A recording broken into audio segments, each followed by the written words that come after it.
কিন্তু সেদিন লোকটা তাকায় দেখবে কে যেন দাঁড়া আছে। লোকটা সেদিন বলবে, কে গো তুমি? আজ আমার কবরের ভিতরে দাঁড়ায় গেলা, সবাইকে তো রেখে চলে আসলাম, কেউ তো আসলো না। আত্মীয় স্বজন, পাড়া প্রতিবেশী, বন্ধু বান্ধব, ব্যবসায়ী, একসঙ্গের সাথী, সব তো রেখে চলে আসলাম, কে গো তুমি? সেদিন নামাজ বলবে, আমি তোমার নামাজ। নূরুন ওয়া বুরহানুন ওয়া নাজাহ।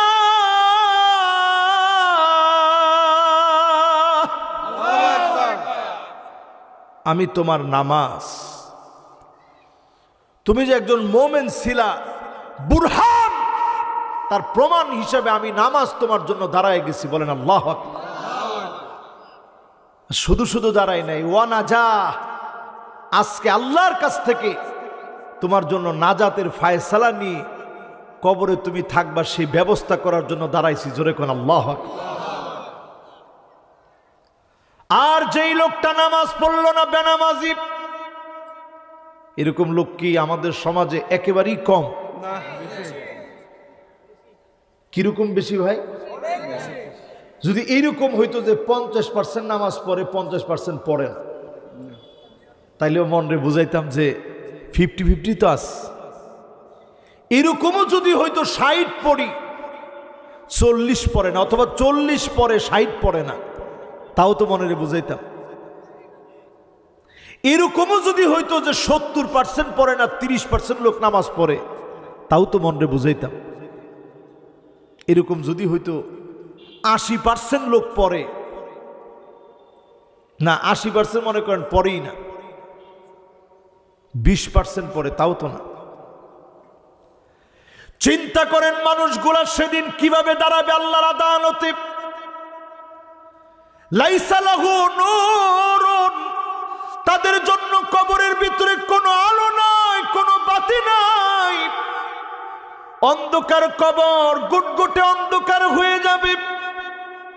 ওয়া কানা মাআ ফিরআউনা ওয়া হামানা ওয়া উবাই বিন খালাফ। ওই লোকটা সেদিন ফেরাউনের সঙ্গী হবে, কারুনের মতো জাহান্নামীর সঙ্গী হয়ে যাবে, হামানের মতো জাহান্নামের সঙ্গী হয়ে যাবে, এমনকি উবাই বিন খালাফের মতো জাহান্নামের সঙ্গী হয়ে যাবে। লাইসা লাহু নূরুন ওয়া বুরহানুন ওয়া নাজাহ।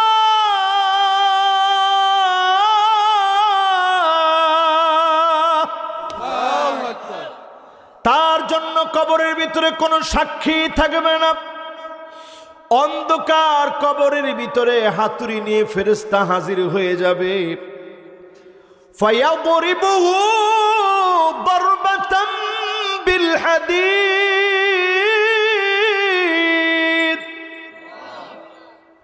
লোহার হাতুড়ি দিয়ে কানের উপরে পিটানো হবে। এই নরম কানের উপরে যখন হাতুড়ি দিয়ে আঘাত করবে, এটা দুনিয়ার কোনো হাতুড়ি না, জাহান্নামের হাতুড়ি। একটা আঘাতের সঙ্গে রক্ত এমন ভাবে ছিটে ছিটে পড়বে, মাথার গিলুগুলা বের হয়ে যাবে। ফায়াসিহু সাইহাতান, ব্যক্তি এমন ভাবে একটা চিৎকার মারবে, কুল কায়নাত তার চিৎকার শুনবে। গরু বেঁধে রাখবেন কবরের সামনে, গরু লাফাইতে থাকে, লাফাইতে থাকে, চিৎকার করতে থাকে। ছাগল বেঁধে রাখছেন, চিৎকার করতে থাকে, ছটফট করতে থাকে। আপনি যদি বুঝতেন এই কবরের ভিতরে যে আযাব হচ্ছে, আযাবের কারণে ছাগলটা এরকম ছটফট করছে, আপনি যদি বুঝতেন গরুটা এইভাবে ছটফট করে কেন, আযাবের কারণে ছটফট করে, এক ওয়াক্ত নামাজ আপনি ছাড়তে পারতেন না। আপনি যদি নামাজটাকে সঙ্গী বানায় নেন, আপনার কবরের ভিতরে আলো হয়ে জ্বলে উঠবে। সাক্ষী হয়ে দাঁড়ায় যাবে, আল্লাহকে বলবে, আল্লাহ শীতের সময়ে কষ্ট করে নামাজ পড়েছে, আল্লাহ আপনি মাফ করে দেন। নামাজের সুপারিশের কারণে যিনি মাফ করে দিবেন তিনি কে? ও আমার ভাইরা, এদ্দুর কথা কি আপনারা দিতে পারেন? আজকে থেকে নামাজ পড়বেন ইনশাআল্লাহ। সবাই দিতে পারেন, নামাজ পড়বেন এই কথা? আলহামদুলিল্লাহ, এটি আমাদের দিলের খুশি। মাহফিলে কয়টা লোক হইল, মাহফিলে কয়জন আসলো কয়জন গেল, এটা আমাদের জীবনের সফলতা না। এই কয়জন লোককে যদি রসুল পাইতেন কিরকম খুশি হইতো জানতেন? হিজরতের সময় রসুল যখন অল্প কিছু মানুষকে নিয়ে যাচ্ছে, আগে এক গ্রুপকে পাঠিয়ে দিয়েছেন সাহাবায়ে কেরামের মধ্যে, নিজে যখন যাচ্ছেন আবু বকর নবীজির হিজরতের একসাথের সাথী। জোরে কোন আল্লাহ আকবার। খুব খেয়াল দিয়ে এই কথাটা শুনেন যে আবু বকর নবীজির কি পরিমাণ ভালোবাসত। নবী জিজ্ঞাসা করতেছে, আবু বকর তোমার কাছে কি ভালো লাগে? কই, নবী আপনার চেহারার দিকে তাকায় থাকি, এইটা আমার ভালো লাগে। জোরে কোন সুবহানাল্লাহ। কিরকম নবীজিরে মহব্বত করে। জিজ্ঞাসা করছি কি ভাল লাগে? আপনার দিকে তাকায় থাকি, এটা আমার সবচেয়ে ভালো লাগে। জোরে কোন আল্লাহ আকবার। তো সবাই হিজরত, রসুল বলছে যে হিজরত করে ফেলো, হিজরত করে ফেলছে। রসুল তো হিজরত করতে পারতেছেন না আল্লাহর অর্ডার ছাড়া। وَإِذْ يَمْكُرُ بِكَ الَّذِينَ كَفَرُوا لِيُثْبِتُوكَ أَوْ يَقْتُلُوكَ أَوْ يَخْرُجُوكَ وَإِذْ يَمْكُرُ بِكَ الَّذِينَ كَفَرُوا لِيُثْبِتُوكَ أَوْ يَقْتُلُوكَ أَوْ يُخْرِجُوكَ وَيَمْكُرُونَ وَيَمْكُرُ اللَّهُ وَاللَّهُ خَيْرُ الْمَاكِرِينَ।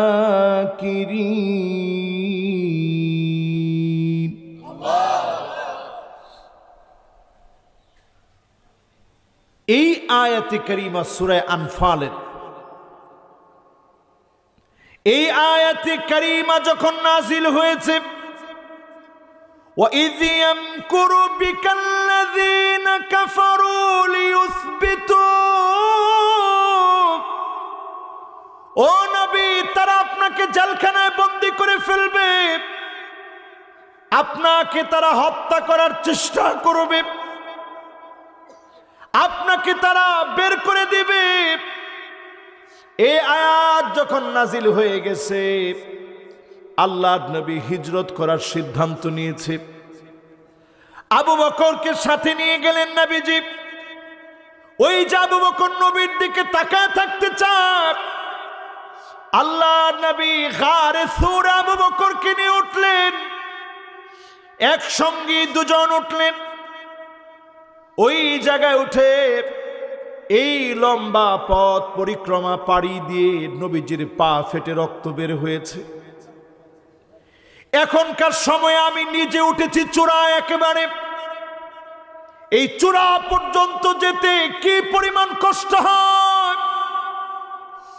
আবু বকর আর বিশ্ব নবী কষ্ট করে উঠলেন। আবু বকর বলেন, নবীজি আগে আপনি আমাকে গুহার ভিতরে ঢুকতে দেন। বলেন আল্লাহু আকবার। কি বলেন? নবী আগে আমারে দেন, আপনি আমি ঢুকি। দানি আদখুল, নবী আগে আমারে ঢুকতে দেন, পরে আপনি ঢুকবেন। আচ্ছা বলেন তো, আবু বকর আগে ঢুকতে চায় কেন? কারণ কোন সাপ, কোন ক্ষতিকারক কিছু থাকলে আগে যেন আবু বকরের ক্ষতি হয়, নবীর যেন কোনো ক্ষতি না হয়। জোরে কোন আল্লাহু আকবার। আবু বকর নিজে ঢুকে এবার বিশ্ব নবীকে বললেন, নবী এবার প্রবেশ করেন। আল্লাহ নবী প্রবেশ করল। আল্লাহ নবী ক্লান্ত হয়ে গেলেন। আবু বকরের কোলের মধ্যে বিশ্ব নবী ঘুমায় রইলেন। আবু বকর আল্লাহ নবীকে জেগে জেগে পাহারা দিলেন। আল্লাহ নবী ঘুম থেকে জাগ্রত হয়ে বললেন, আল্লাহুম্মা জাআল আবু বকর মাই ফিল জান্নাহ। ও আমার আল্লাহ, আমার আবু বকরকে তোমার জান্নাতে একসঙ্গে আমাকে আর আবু বকরকে জান্নাতি বানায় দিও, পড়ে না আমি আল্লাহ জান্নাতে একসঙ্গে থাকার সুযোগ করে দিও। এই যে নবীজি দোয়া করে দিস। এই জন্য নবীকে যদি মহব্বত করতে পারেন, নবীর সঙ্গে একসাথে জান্নাতে থাকা যাবে। জোরে কোন আল্লাহু আকবার। এবার আসেন আমার ভাইরা, একটু বোঝানোর চেষ্টা করি, নবী কাদেরকে একসঙ্গে নিবেন না, কাদেরকে উম্মত বলে চিনবেন না, একটু বলবনি, কষ্ট পাবেন না তো? এক নম্বরে নবীজি চিনবেন না ওই লোকটাকে যে জালেম হবে। এখন আমাদের সমাজের ভিতরে এরকম জালেম একজনও নাই। কিরকম জালেম? আরে কথা কয় না, কিরকম জালেম? কিরকম জালেম এটার আমি ব্যাখ্যা না করি, আমি খালি এদুর কই জালেমকে নবীজি সেদিন চিনবে। একটু ব্যাখ্যা করতাম, মাশাআল্লাহ। তাহলে একটু ব্যাখ্যা শোনেন। ওয়ালা তারকানু ইলাল্লাযীনা যালামু ফাতামাসসাকুমুন নার।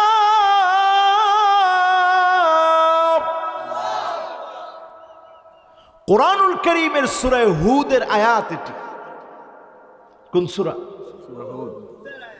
সূরা হুদের আয়াত। এই আয়াত নাজিল হওয়ার পরে আল্লাহ নবী বললেন, শাইয়াবাতনি হুদুন ওয়া আখওয়াতুহা। যদি আমি প্রশ্ন করি নবীজির চুল পাকছে কোন সূরার কারণে? এই সূরা হুদের কারণে। নবীজি নিজে বলতেছে, ও সাহাবীরা শোনো, এই সূরা হুদ নাজিল হওয়ার পরে আমার চুলগুলা পেকে যাচ্ছে শুধু ভয়ের কারণে। আল্লাহ বলছেন জালেমদেরকে আল্লাহ ছাড়বেন না, জাহান্নামের আগুন দিয়ে তাদেরকে আল্লাহ সেদিন পাকড়াও করবেন। ফাতামাসসাকুমুন নার,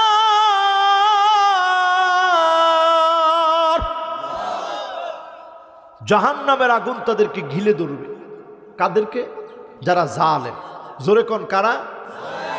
শুধু জালেম না, নবীজি বলছেন ইয়াকুম ওয়ায-যুলম ফাইন্না যুলমা যুলুমাতুন ইয়াউমাল কিয়ামাহ। তোমরা বেঁচে থাকো জুলুম থেকে, কারণ যেই জুলুম করবে তাকে জাহান্নামের আগুন পাবে। কোরআনের এই আয়াতটা পড়ার পর থেকে নবীজির চুল পেকে যেত, একটার পর একটা চুল পেকে যাচ্ছিল শুধুমাত্র চিন্তায় আমার কত উম্মত জাহান্নামে চলে যাবে। ওয়ালা তারকানু, আল্লাহ বলছে খবরদার, যারা জালেম তাদের পাশে ঠেস দিয়া দাঁড়ায়ও না। আপনাদের চান্দিনার লোকেরা মাঝে মাঝে বাজারে একজন একজনের লগে গল্প করে কি দিয়া? এই যে আমি ঠেস দিয়া, হ্যাঁ কে সাড়া দে, এরকম একজন একজনের লগে ঠেস দিছে, দিয়ে গল্প করে সাড়া দে, 2 কাপ এক লগে দিস, এরপরে সাদা খায় আর গল্প করে। এরকম আছে না নাই? আল্লাহ বলেন ওয়ালা তারকানু, খবরদার ঠেস দিয়া দাঁড়ায়ও না, জালেমদেরকে সহযোগিতা করো না, জালেমদের পাশে গিয়ে দাঁড়ায়ও না, জালেমদের সাক্ষী হয়েও না, জালেমদের বন্ধু হয়েও না, জালেমদের সহযোগী হয়েও না, জালেমদের সহযাত্রী হয়েও না। ঠিক কিনা বলেন? এখন এগুলো আসেনি আমাদের মধ্যে না? 2-1 জন, হ্যাঁ, একজনের জুলুম করে আরেকজনের পিছনে স্লোগান দেয়, হ্যাঁ। এরপরে স্লোগান কি কয়? এবার যদি দড়ি লাডি বাঙ্গালায়াম কোটি কাটি, হাতের কবজা কাটতে আলবো। হ্যাঁ, চিন্তা করেন যারা স্লোগানে এই কথা কয় যে এবার যদি দড়ি লাডি বাঙ্গালায়াম কোটি কাটি, তা আপনি যদি আরেকজনের কোটি কাটি ভাঙ্গেন, এটারে কয় জুলুম। এটারে কি কয়? আরে কথা কয় না, কি কয়? এই স্লোগানে যারা গলা মিলায় এরাও কি? আরে কথা কয় না, এরা কি? এই জন্য আমার ভাইয়েরা খেয়াল দিয়ে আয়াত শোনেন। আল্লাহর নবীর চুল পেকে গেল উম্মতের মায়া। আয়াত পড়ার পরে কত উম্মত না জানি জাহান্নামী হয়ে যাবে, কত উম্মতকে জাহান্নাম গিলে খাবে। জালেম যারা হবে নবী তাদেরকে চিনবেন না, জালেমদেরকে নবী সেদিন বন্ধু বানাবেন না, ঠিক কিনা বলে? তাহলে জালেম হবেন নি? নিজেও জুলুম করেন না, জালেম হইও না। আল্লাহও কারো উপরে জুলুম করবে না। যদ্দুর জুলুম আপনি করছেন পাই টু পাই সেদিন আল্লাহ হিসাব নিবে, ঠিক কিনা বলেন? এরপরে আরেকটু বলবো, সময় আছে ইনশাল্লাহ। হ্যাঁ, ৭:০০ জামাত না, সময় আছে ইনশাল্লাহ। মাশাআল্লাহ, চলতে থাকো, কি বলেন? তাহলে ১ নাম্বার, জালেম হলে নবী আপনাকে উম্মত বলে পরিচয় দিবে না, ঠিক আছে নি? এরপরে আমার ভাইয়েরা এই মাহফিল থেকে মিলে নেন, মাইয়ুকাযযিবু বিশ-শাফাআত, এমন কিছু লোক আসবে নবীজির শাফাত বিশ্বাস করে না, আসেনি? আছে আছে। এইরকম কিছু লোক আছে যারা নবীজির শাফাত চায় না, নবীজির শাফাত বিশ্বাস করে না। ওই লোকগুলোও নবীজির শাফাত পাবে না, ঠিক কিনা বলে? স্পষ্ট হাদিসের মধ্যে আসছে, মাইয়ুকাযযিবু বিশ-শাফাআহ, যেই লোক নবীজির শাফাতকে মিথ্যা মনে করবে, শাফাত কামনা করবে না, শাফাত চাবে না, ওই লোক নবীজির শাফাত পাবেও। আমরা নবীজির শাফাত চাইনি? চাই। আরে কথা কয় না, চাইনি? কে কে চাই একটু হাত তুলেন তো দেখি। মাশাআল্লাহ, লিল্লাহে তাকবীর। আল্লাহ তুমি নবীর শাফাতে আমাদেরকে ধন্য বানায় দিও, পরে না আমিন। এবার হাতগুলা নামান। তো নবীর শাফাত পেতে হলে নবীর শাফাত চাইতে হবে, না চাইলে নবীর শাফাত পাওয়া যায়। কয়টা গেছে ভাই? ১ নাম্বার, ২ নাম্বার শাফাতে বিশ্বাস করি না। হ্যাঁ, শাফাত বিশ্বাস করা লাগবে, মাশাআল্লাহ। ২ নাম্বার শেষ। এবার কয় নাম্বার? ৩ নাম্বারে আমার ভাইয়েরা, কুল্লু খালিন মারিক, নিরপরাধ মানুষকে যারা দোষী বানায় দিবে, এই রকম লোকদেরকে বিশ্ব নবী শাফাত করবে না। এরকম লোক আসেনি? ঘরের ভিতরে ছিলই না, কিন্তু গায়েবী মামলা হয়ে গেছে ১৫টা, কি ঠিক? ২৪-২৫টা হয়ে যায় না? অঙ্কে ভুল হয়েছে আর কি, নাকি? হ্যাঁ, একজনে কইছে মরা লাশ, আসলে হয়েছে নাকি? এটা হয়েছে, হয়েছে। মরা লাশের উপর গায়েবী মামলা হয়েছে। আরে এই যে আল্লাহর হাবিবের হাদিস মিলায় দেখেন, কুল্লু খালিন মারিক, নিরপরাধ মানুষকে দোষী বানায় দিপ, আলেমকে দোষী বানায় দিপ, নির্দোষ লোককে দোষী বানায় দিপ। আপনি যদি কারো উপরে অন্যায় করেন, এমন লোকটা ৫ ওয়াক্ত নামাজি হতে পারে, আল্লাহর আদালতে নবীজির শাফাত লোকটা পাবে না, ঠিক কিনা বলে? এর লাগি আগে নিজের ঠিক করেন, আগে নিজের ঠিক করেন। আপনার দ্বারা যদি কেউ ক্ষতির সম্মুখীন হয়, হাত চেপে ধরে বলেন, ভাই অন্যায় করে ফেলছি, আমারে মাফ করে দেন। গীবত করি না এরকম লোক আছে? আরে কথা কয় না, আমরা সবাই গীবত করি, ঠিক নেই? এই জন্য যার গীবত করছেন হাত ধরে কইবেন, ভাই কত কিছু বলে ফেলছি, ভাই মাফ করে দিন। বিশেষ করে স্ত্রীর কাছ থেকে মাফ চাই নিবেন। আবার স্ত্রীর এই ওয়াজটা শোনাই দিবেন যে হুজুরি কইছে মাফ চাই লইতে আমার কাছ থেকে। বউয়ের ব্যাপারে যেটি গীবত আপনারা করেন, আবার বউ যেটি গীবত আপনার ব্যাপারে করে, খালি যদি বউ বাড়িতে না থাকে তাইলে হইছে। বউ যদি খালি বাড়িতে না থাকে, ঘরের সব ডিমিল্লা এক লয়ে বয়, কি দেখে আনলেন, কি দেখে আনলেন আপনি? মাকে তুই তো আনছিস এই সময়, আমি কি নিজে গিয়ে আনছিলাম? আপনাকে সব ডিরে ফাটাইলাম, কি দেখলেন? এই যে কথাগুলো আপনারা কইতেছেন, এগুলো সব কি? আরে কথা কয় না, কি এক লোকে বইবে, কি সুন্দর করে কইতেছে। আবার তাইনে গেছে বাপের ভাই, গিয়া শুরু করছে এক লোকে বইয়া, কি দেখে দিলেন বিয়াটা? আমি কি বাইতে এত বেস্ট হয়ে গেছিলাম? এই যে দুইজনে বইয়া গিবত শুরু করছে, এদিকে কয় হেদিকে কয়, এদিকে কয় হেদিকে কয়, এটার নাম কি? এই জন্য আগে জামাই বউ থেকে শুরু করেন। জামাই গিয়া বউরে কইবেন, আল্লাহর রাস্তায় মাফ করে দিও, কত কি কইস। লগে লগেই বউ দেখবেন কইব, কি কি কইছো আগে ক, তাইলে মাফ করো। তো এইরকম আগে মাফ চাই নিবেন। আবার বউ আপনারা কইব যে মাফ করে দিয়েন, কত কি কই, এরকম বন্ধু বান্ধবের কাছ থেকে মাফ চাইবেন। মাফ চাইতে কোনো দোষ নেই, যিনি মাফ করে দিবেন তিনি কে? এই জন্য নিরপরাধ মানুষকে অপরাধী সাজানো মারাত্মক ধরনের অন্যায়। আল্লাহ নবীর শাফাত তারা পাবে না। হাদিসের মধ্যে নবী আলাইহিস সালাম বলেন, কুল্লু খালিন মারিক, নিরপরাধকে যে অপরাধী সাজায় দিবে, বাড়াবাড়ি করবে, বাড়াবাড়ি করতে করতে দিনটাকে কঠিন বানায় দিবে, ওই লোকটাও নবীর উম্মত হতে পারে না। দিন কি সহজ? দিন কি? তাহলে কয়টা গেল ভাই? 1 নাম্বার কি? 2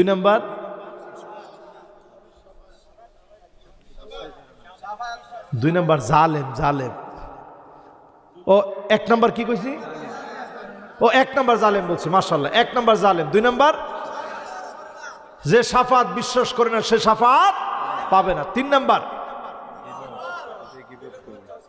নাম্বার বলছি নিরপরাধে যে অপরাধী সাজায়, এটার মধ্যে যত প্রকার হইতে পারে।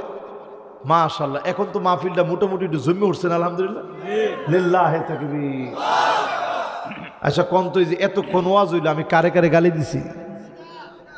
না 2-1টা গালি দিছি না? না দিছি তো 2-1টা। একটা কন্যা যে হুজুর উমু গালিটা আপনি দিছেন।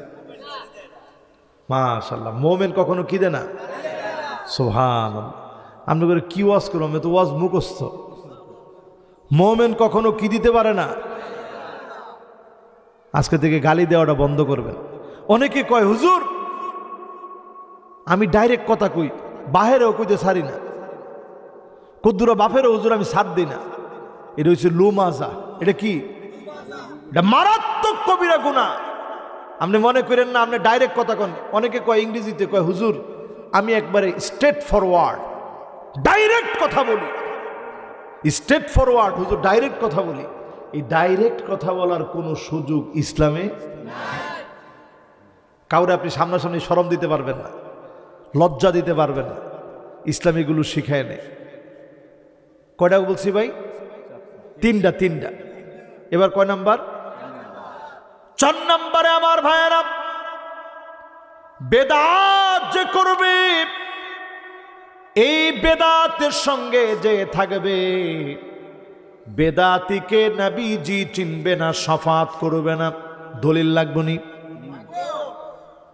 অনেকে এই যে গালিটা দেওয়া শুরু হয়েছে, না বাজান, একবারে দিল থেকে বলি, কসম আল্লাহর, আমার বেদাতগুলো আল্লাহ যেন মাফ করে দেয়, আপনাদের বেদাতগুলো আল্লাহ যেন মাফ করে দেয়। পরে না আমি নাইলে উপায় নাই, ঠাইট উপায় নেই। বেদাতির কোনো ছাড় নাই। কারণ আপনি যখনই বেদাত করবেন, ইমাম মালিক ছোটখাটো আলেম ছিল? কথা কয় না, ছোটখাটো আলেম। ইমাম মালিকের মতো আলেম বলে, মানিবতাদা ফিল ইসলামি বিদআতান, ইসলামের মধ্যে যখন কেউ একটা বেদাত ঢুকায়, ইয়ারাহা হাসানা, সে মনে করে আমি তো সুন্দর একটা কাজ ঢুকাইছি, ভালো একটা সওয়াবের কাজ ঢুকাইছি, এরকম বইলা সে যখন মনে করে, ফাকাদ জাআমা আন্না মুহাম্মাদান সাল্লাল্লাহু আলাইহি ওয়াসাল্লাম খানার রিসালা, এই লোকটা এত বড় কাজ করলো, সে মনে করলো আল্লাহর নবী রিসালাতের খেয়ানত করেছে, আর ওই খেয়ানত করার কারণে আমার নতুন করে কিছু ঢুকাইতে হবে, নাইলে তো ইসলাম রক্ষা করা যাবে না। নবী খেয়ানত করছে আর আমি ইসলাম রক্ষা করতেছি। জোরে কর নাউজুবিল্লাহ। কথাটা কি আমার মতো একটা বুংবাং আলেমের কথা না ইমাম মালিকের কথা? আমার মতো একটা বুংবাং আলেমের কথা হইলে আপনি ফালাই দিতেন, অসুবিধা নেই।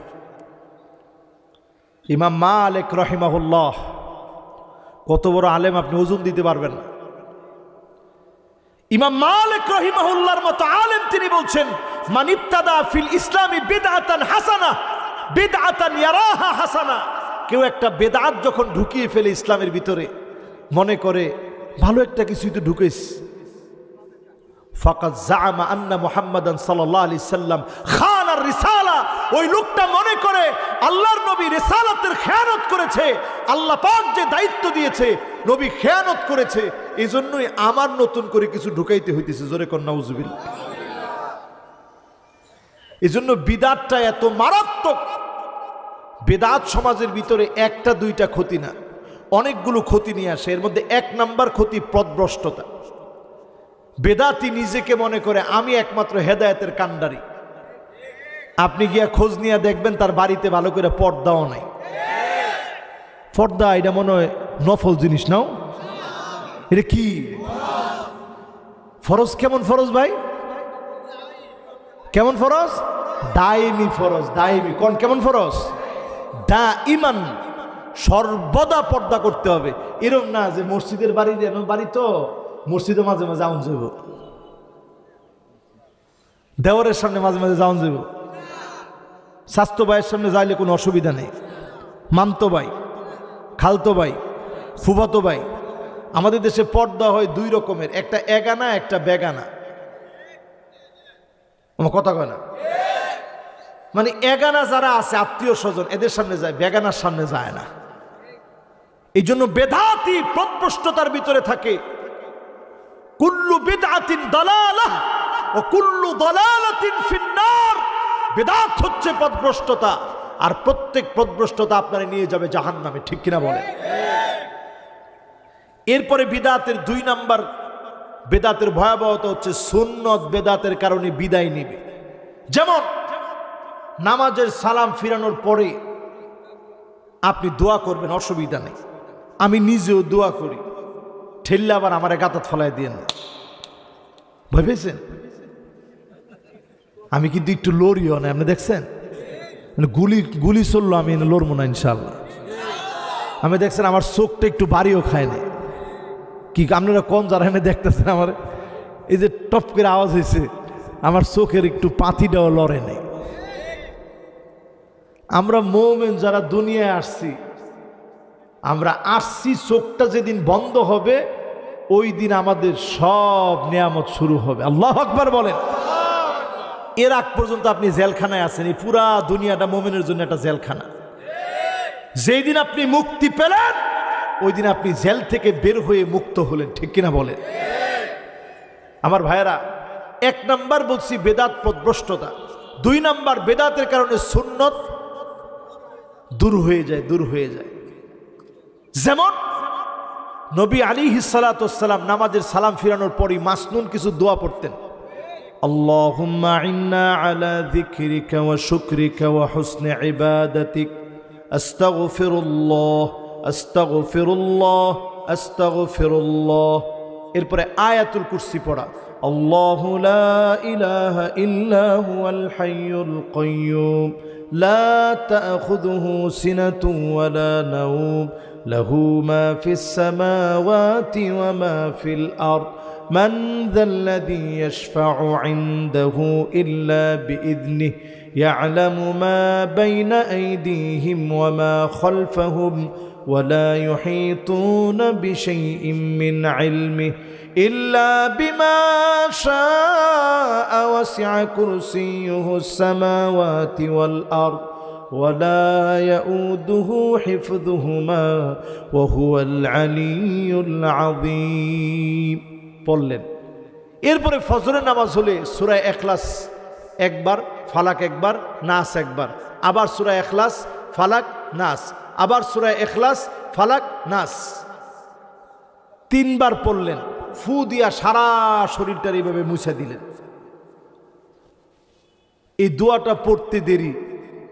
আপনাকে যদি কেউ কালো জাদু করে থাকে, বান দিয়ে থাকে, টোনা করে থাকে, কুফরি কালাম করে থাকে, তাবিজ করে থাকে, সবগুলা থেকে আল্লাহ হেফাজত করবে। পড়েন আল্লাহু আকবার। নবীজিরে তাবিজ করছে। ব্যক্তিটার নাম ছিল লাবিদ বিন আসাম। কি নাম ছিল? ইহুদি। কি ছিল? কত খারাপ চিন্তা করেন। সেই জামানায় আল্লাহর নবীকে ব্ল্যাক ম্যাজিক করে ফেলছে, কুফরি কালাম করে ফেলছে, কালো জাদু করে ফেলছে। নবীজি 6টা মাস এমন ছিল কোন স্ত্রীর কাছে আল্লাহর হাবিব যেতে পারতেন না। শারীরিকভাবে আল্লাহর হাবিব অক্ষম হয়ে গেছিলেন। মানসিকভাবে আল্লাহর নবীর মেজাজ দেমাগ শক্তিশালী ছিল। ওহী নাজিল হলে ওহী নাজিল আল্লাহর হাবিবের কোনো অসুবিধা হতো না। কিন্তু আল্লাহর নবী এত দুর্বল হয়ে গিয়েছিলেন, স্ত্রীদের কাছে গেলে আল্লাহর হাবিব শরীরটা দুর্বল হয়ে যেত। কোনোভাবেই শরীরের মধ্যে কোনো সক্ষমতা আসতো না।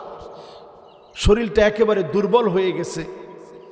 আল্লাহ রাব্বুল আলামিন ওই জায়গা থেকে এই সূরায়ে ফালাক আর সূরায়ে নাস এটা দিয়ে আল্লাহ রাব্বুল আলামিন জাদুকে কেটে দিয়েছেন। জোরে করে আল্লাহু আকবার। এজন্য যারা আমার সামনে বসছেন এইরকম অসুবিধা অনেকের ক্ষেত্রে এখন ঘটাইতে পারে। নানা রকমের জাদু আপনাদেরকে করা হতে পারে, কালো জাদু করা হতে পারে। বাঁচার জন্যে আজকে থেকে আমল করব। রাজি আছি না ইনশাআল্লাহ? এই সুন্নত যেখানে থাকবে বেদাত চলে যাবে। মসজিদে মসজিদে সুন্নতের মার্কাজ বানানো দরকার। প্রত্যেকটা জায়গায় মানুষকে দোয়া শিক্ষা দেওয়া দরকার। কি দোয়া পড়বেন? যেমন ধরেন এখন ঘরে ঘরে দেখা যাবে প্রত্যেকটা ঘরেই এখন গরম পানি দিয়ে আমরা গোসল করি। প্রত্যেকের ঘরে এখন হিটার আছে, গিজার আছে, গরম পানি দিয়ে গোসল করি। অনেকে আমরা জানি না বাথরুমের ভিতরে সবচেয়ে বেশি জিন থাকে। আপনি যখনই গরম পানিটা ঢালবেন, জিনের ছোট ছোট বাচ্চা, এরা বালেগ হয় 300 বছর বয়স। কত বছর বয়স? আপনি হায়াত পাননি। 300 বছর বয়সে বালেগ হয়। এবার হায়াত চিন্তা করেন কিরকম। এই জিনেরা 300 বছর বয়সে যেই জিন বালেগ হয়, তার ছোট্ট বাচ্চা একেবারে নরম তুলতুলে, আপনি তো দেখতেছেন না, এক কোনায় দাঁড়ায় আছে। গরম পানিটা যখন মারলেন তার শরীরটা সাত করে উঠলো। গরম পানিটা টেস্ট করার জন্য আগে তপ্ত গরম পানিটা আগে ছাড়ে, সাইরা দেখে ধোঁয়া কেমনে উঠে। ঠিক কিনা বলেন? আপনি যখন তপ্ত গরম পানিটা ছাড়লেন টেস্ট করার জন্যে, এই গরম পানির কারণে জিনের বাচ্চার শরীরটা জ্বলসে গেল, সে আপনার ক্ষতি করার চেষ্টা করবে। এজন্য আপনি টয়লেটে ঢোকার আগেই, পা দেওয়ার আগেই পড়েন বিসমিল্লাহ। কি পড়েন? এরপরে পড়েন আল্লাহুম্মা ইন্নী আউযু বিকা মিনাল খুবসি ওয়াল খাবাইস। আমল করতে রাজি আছেন তো ইনশাআল্লাহ? এরপরে দেখেন সুন্নত যদি আমার ভিতরে না থাকে, বিদআত আসে। ইসলামের বিজয়ে বাধা সৃষ্টি করে বেদাত। কিরকম বাধা সৃষ্টি করে? একটা মাহফিল হবে, ইসরায়েলের বিরুদ্ধে মিছিল হবে, শুধুমাত্র বেদাতকে কেন্দ্র করে। এত বড় আন্তর্জাতিক ইস্যুতে, মুসলমানের রক্তের ইস্যুতে, মুসলমানের বন্ধনের ইস্যুতে বেদাতের কারণে বেদাতিরা একত্রিত হতে পারে না। ঠিক কিনা বলে? এরপরে বেদাতের কারণে দিনকে বিকৃত করে মূল ঠিক রাখে না, দিনকে বিকৃত করে ফেলে। যেমন বেদাত এইরকম জায়গায় নিয়ে চলে যায়, বলে মুনকার নাকির আমার কাছে আসবে না, আমার ফির আমার কাছে আসবে। কিরে ফাইলি তোরা? ফির তার কাছে আসবে, মুনকার নাকির আসবে না। এটা কিসের কারণে তৈরি হয়েছে ভাই? বেদাতের কারণে। এরপরে বিদআতের কারণে আল্লাহর নবীজির নামে অভিযোগ তোলা হয়। নবীজি যেটা পারে নাই সেটা আপনি করবেন, এই জন্য আল্লাহর নবী বলবে সুকান সুকা, দূর হয়ে চলে যা। আমার রক্তে জড়া দিন ইসলামের ভিতরে তুই ফাটল ধরিয়েছিলি, আমার বিরুদ্ধে অভিযোগ করেছিলি, আজকে তোর সঙ্গে আমার কোনো সম্পর্ক। এরপরে বিদআতের কারণে উম্মতকে বিভক্ত করে ফেলে। নবীজি জন্য বারবার বলছে ইয়াসসিরু ওয়ালা তুআসসিরু, বাশশিরু ওয়ালা তুনাফফিরু। সহজ করে দাও, কঠিন করে দিও না। উম্মতকে সব সময় কাছে ডাকো, দূরে ঠেলে দিও না। বেদাতের কারণে আজকে আমরা দূরে আসি। ঠিক কিনা বলেন? এরপরে দেখবেন বেদাতের কারণে কোরআন সুন্নাহর অগ্রগতিকে থামিয়ে দিবে। এরপরে বেদাতের কারণে তওবার সুযোগ বন্ধ হয়ে যাবে। এই জায়গাটা ভালো করে শোনেন, খেয়াল দিয়া, দেন দিয়া এই জায়গাটা শোনেন। আল্লাহর হাবিব ইরশাদ করেন ইন্নাল্লাহ হাজাবাত তাওবান সাহিবি কুল্লি বিদাতিন। বেদাতির কাছ থেকে আল্লাহ পাক তাওবার সুযোগটাকে উঠায় নেন। কিসের সুযোগ? কে উঠায় নেন? কার কাছ থেকে? কিসের সুযোগ? হ্যাঁ, এরপরে হাদিস শুনেন, হাত্তা ইয়াদা বিদআতাহু। আল্লাহর হাবিব বললেন তার বিদআত তার কাছেই থেকে যায়। ওই বেদাত বেদাতি কাজ করতে করতেই ওই বেদাতির মৃত্যু হয়ে যায়। বেদাতি তওবা করতে পারে না, মাফ চাইতে পারে না, কালেমা নসিব হয় না। কালেমা ছাড়া, তওবা ছাড়া, ক্ষমা চাওয়া ছাড়াই বেদাতির মৃত্যু হয়ে যায়। ঠিক কিনা বলেন? নবী আলাইহিস সালামের হাদিস এটি। আপনি কি মনে করছেন এইরকম পাগল বেদাতি দেখছি? কয় বেদাত করতে করতে জাহান্নামে যাবো। কে কে যাইবেন? হাত তোলেন। কয়জনে হাত তুলস? আমার এনের একটা শ্রোতা হাত তুলি না, কারণ এরকম কোনো পাগল শ্রোতা লই আমি ওয়াজ করি না আল্লাহর রহমতে। আমি যদি বলি বেদাত করতে করতে কে কে আমার সাথে জাহান্নামে যাবেন, আপনি সবাই আপনি হাত নামায় করবেন হুজুর আপনি নিজে ঠিক হন। জাহান্নামে যাবো কি লিগে? মাহফিলে আনছি জাহান্নামে যাইতাম? টাকা খরচ করে এত কষ্ট করে মাহফিল আইছি, জাহান্নাম কিনতাম কোনে যাইতে? জোরে কোন জায়গায় যাওয়ার জন্য? মাশাআল্লাহ, আপনারা কি কষ্ট পাইতেছেন? এরপরে বিদআতের কারণে হাউজে কাউসারের পানি আপনি পাবেন না। হাউজে কাউসারের সামনে দাঁড়াবেন, আল্লাহর হাবিব বলবে এটা তো আমার উম্মত। বলা হবে নবী সে বেদাত করত, বেদাতকে প্রমোট করত, বেদাতকে প্রতিষ্ঠিত করত। নবী বলবে এখনই তাকে নিয়ে যাও, ওই লোকটাকে সেদিন হাউজে কাউসারের পানি পান করানো হবে। এরপরে চিন্তা করেন, বেদাত অহংকার সৃষ্টি করে। এজন্য বেদাত করতে করতেই দেখবেন আধা ঘন্টা ওয়াজ চললে অনেক সময় 20 মিনিট গালি চলে। কি ওয়াজটা করলেন আপনি? এই জন্য একজন শ্রোতা কইছে যে হুজুর মোমেন কাউরে গালি দিতে পারে না। আল্লাহ আমাদেরকে রহম করুক, মাফ করুক, পরে না আমিন। আর যারা ওয়াজ শেষ না বাজান বন ওয়াজ আরো আস 4টা কত 4টা মাশাআল্লাহ। এবার একটু বসেন। একজনে চিন্তা করছে যে এই তো ওয়াজ মানে শেষ, আমার পরে বড় হুজুর আছে ইনশাল্লাহ ইনশাল্লাহ। এবার আমরা যারা সুন্নত মানি আমাদের লাভ কয়টা? সুন্নত যারা মানবেন 4টা পুরস্কার দুনিয়াতে তৎনগত হাতের মধ্যে পেয়ে যাবেন। জোরে কোন আল্লাহ আকবার। কয়টা পুরস্কার? 4টা। 1 নাম্বার পুরস্কার হচ্ছে সুন্নতের আল মুহাব্বা ফি কুলুবিল বারারা। নেককারদের দিলে আল্লাহ মোহাব্বত দিয়ে দিবে। জোরে কোন সুবহানাল্লাহ। যে লোকটার হাতে বিড়ির গন্ধ, বালিশে বিড়ির গন্ধ, মুখের মধ্যে বিড়ির গন্ধ, এরকম লোক না। আল মুহাব্বা ফি কুলুবিল বারারা, নেককারদের হৃদয়ে যারে দেখলে মনে হয় আল্লাহওয়ালা, যারে দেখলে মনে হয় মুত্তাকি, যারে দেখলে মনে হয় বুজুর্গ, এইরকম নেককারের মনে আল্লাহ রাব্বুল আলামিন মোহাব্বত দিয়ে দিবে। জোরে কোন সুবহানাল্লাহ। আপনারা দেখলে লোকটা ভালোবাস। 2 নম্বরে ওয়াল হাইবাতু ফি কুলুবিল ফাজারা, পাপিষ্ট যারা বদলোক তাদের মনে আল্লাহ ভয় ঢুকায় দিবে। দেখবেন আপনি এদিক দিয়ে হাইটা যাইতেছেন, আপনার কাছে কোনো বন্দুক কোনো পিস্তল কিচ্ছু নেই, কিন্তু বদকার দেখা মাত্র আপনার 3-4 বার পিছতে ঘুরে ঘুরে দেখে। দেখার উদ্দেশ্য কি? আপনি কি তারে গুলি করবেন? না, আপনারা ঘুরে ঘুরে দেখে, কারণ আপনারা দেখলে তার একটা ভয় লাগে। এই ভয় দিছে কে?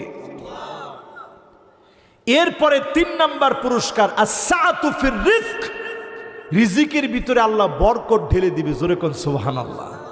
দেখবেন অনেক রিক্সা চালক, ঠেলাওয়ালা, ভ্যানওয়ালা কি সুন্দর চলে ফিরে, চেহারাটা দেখলে চকচক চকচক করে। আর অনেক টাকাওয়ালা দেখবেন চেহারাটা দেখলে জন্ডিসের রোগীর মতো মনে হয়। ঠিক কিনা বলেন? এরপরে 4 নাম্বার পুরস্কার আস-সিকাতু ফিদ-দ্বীন, দিনের ব্যাপারে মালিক প্রবল বানায় দিবে। আপনাকে যদি জ্বালায় ফেলা হয়, পুরায় ফেলা হয়, এক চুল ইমানের পথ থেকে নড়ানো যাবে না। জোরে করে আল্লাহু আকবার। সুন্নত মানতে রাজি আছেন তো ইনশাআল্লাহ? সবাই মানবো তো ইনশাআল্লাহ? এবার আসি আমার ভাইয়েরা, যারা মাহফিলে বসলাম, উঠার আগে নিয়ত করেন আল্লাহ নবী শাফাত আমি আপনি চাই, প্রত্যেকে কামনা করি, কিন্তু বেদাতিকে নবী যে শাফাত করবে না। মুশরিককে 5 নম্বরে মুশরিক, যেই লোকটা শিরক করবে, শিরকের ভিতরে নিমজ্জিত থাকবে, প্রতিনিয়ত শিরক করবে, এরকম মুশরিকের দিকে যিনি তাকাবেন না, দয়া দেখাবেন না, মায়া দেখাবেন না, তিনি কে? লা ইউকাল্লিমুহুমুল্লাহ, মালিক কথা বলবেন না। ওয়ালা ইউযাক্কিহিম, মালিক দয়া দেখাবেন না। ওয়ালা ইয়ানজুরু ইলাইহিম, একবারের জন্য তাকাবেন না। ওই শ্রেণীর ভিতরে প্রথম হলো মুশরিক। প্রথম কে? সবাই বলেন কে? এখন আমাদের সমাজের ভিতরে এইরকম শিরক কম না বেশি? অনেক বেশি ছড়ায় আছে। যেমন কবরের কাছে গিয়া মাথাটা ঠেকায় দেয়া, বাবা আপনি কিছু দেন, আসেনি গোলাপ? না, একেবারে নাই। আসতে কন, আরো আসতে বলেন। কবর আপনারে কিছু দিতে পারেনি, একটা সুতা, একটা সুইয়ের মধ্যে 1 ফুটা পানি, এর দূর পারবো তো? দেখান নাই টাইম না। রসুল আল্লাহর কাছে কিভাবে দোয়া করতেন একটু চিন্তা করেন। এটা বলেই ইনশাল্লাহ আমাদের আলোচনা শেষ করব।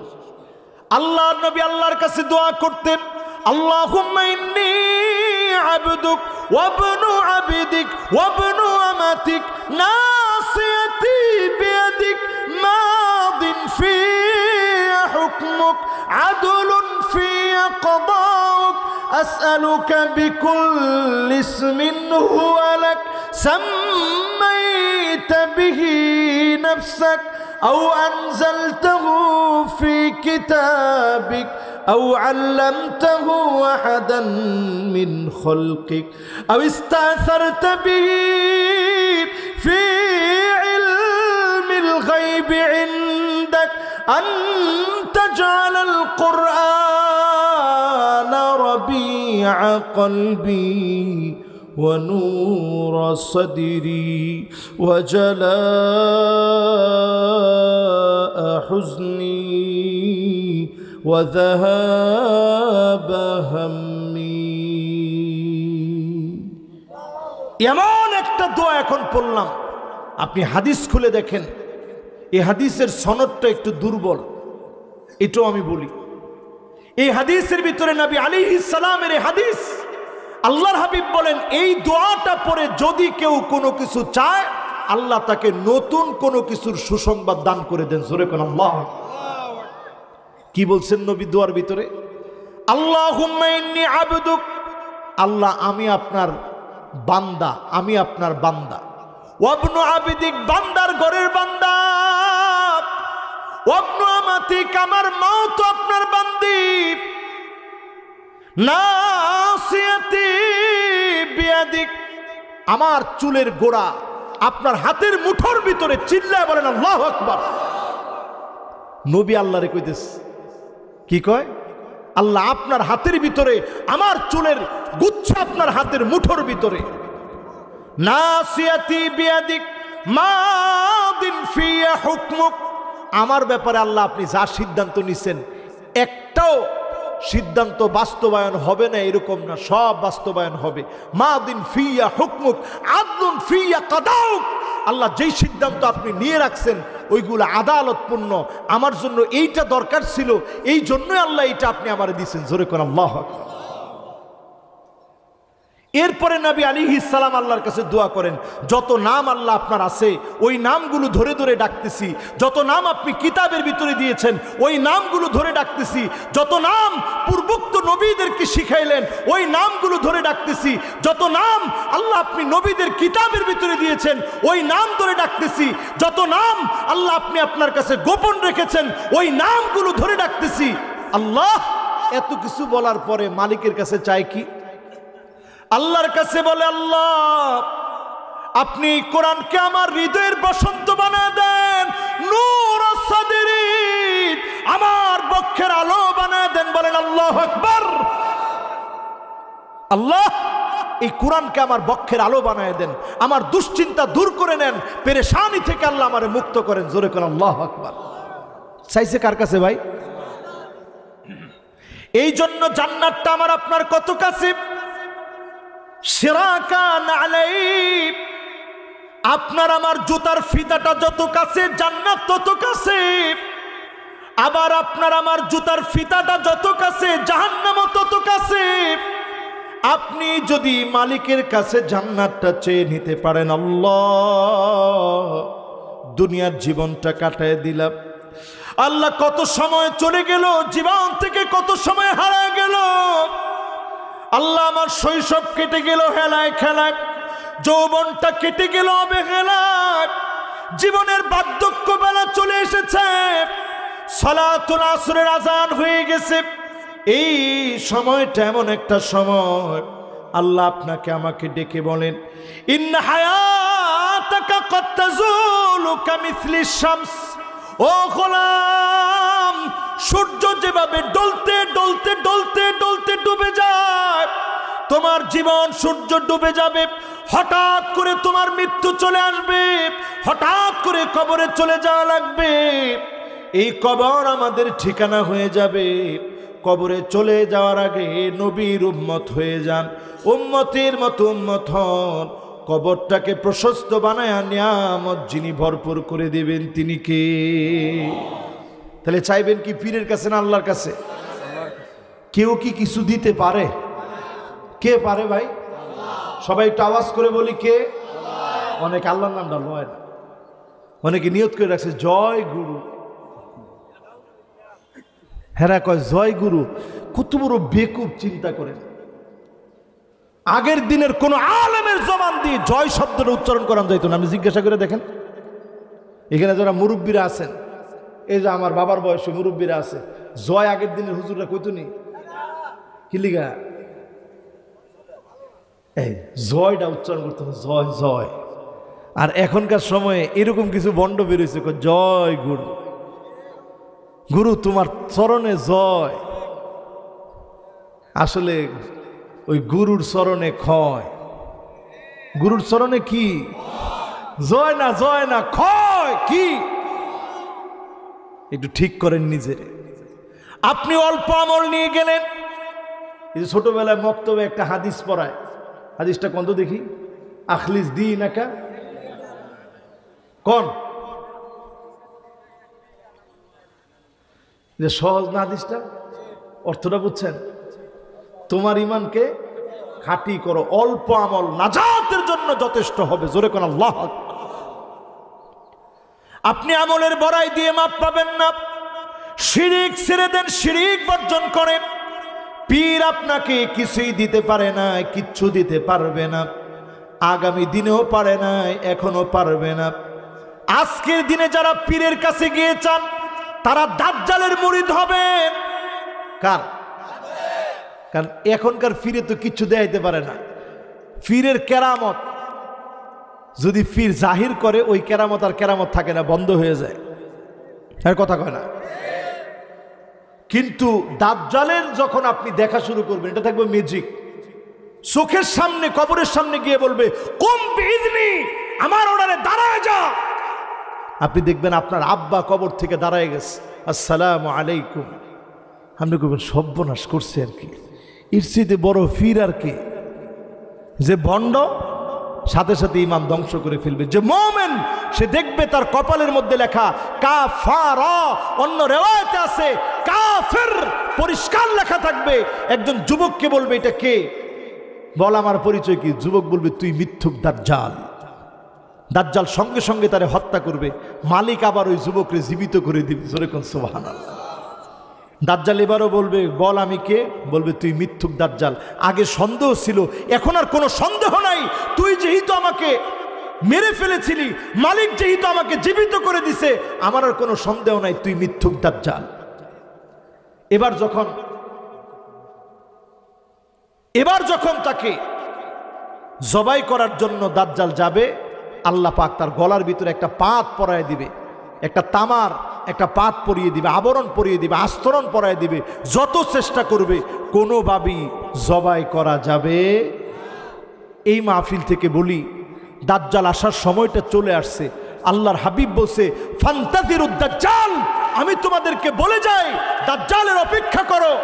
অন্য সব নবীরা দাজ্জালের কথা বলছে, নবী আলাইহিস সালাম বলেছেন একটি কথা, সমস্ত নবী আলাইহিস সালাম দাজ্জালের কথা বলছে, কিন্তু একটি কথা বলে পরিষ্কার করে দিয়ে যায় নাই। আমি নবী পরিষ্কার বলে দিচ্ছি, দাজ্জাল থাকবে আওয়ার, দাজ্জাল থাকবে অন্ধ। ইন্না রাব্বাক লাইসা বিআওয়ার, আমার রব আমার মালিক অন্ধ না। এজন্য আমার ভাইয়েরা যারা আজকের মাহফিলে বসছেন, বন্ড দাজ্জাল, প্রতারক মিথ্যুক দাজ্জাল এই পৃথিবীতে আসার আগে অনেক মিথ্যার সরাসরি চলবে। সালাসুনা দাজ্জালুনা কাজ্জাবুন, 30-এর অধিক মিথ্যাবাদী বের হবে। আজকে আমার দেশে তাকায় দেখেন, একজন আর দুজন না, অসংখ্য মিথ্যাবাদী আছে, ঠিক কিনা বলে? তো আল্লাহর নবী বলে গেছেন যে 30-এর অধিক, মানে আধিক্য বুঝায় গেছেন। একজন দুজন না, একটা দেশের ভিতরে অনেক মিথ্যাবাদী বের হবে। দাজ্জালের কাজ হচ্ছে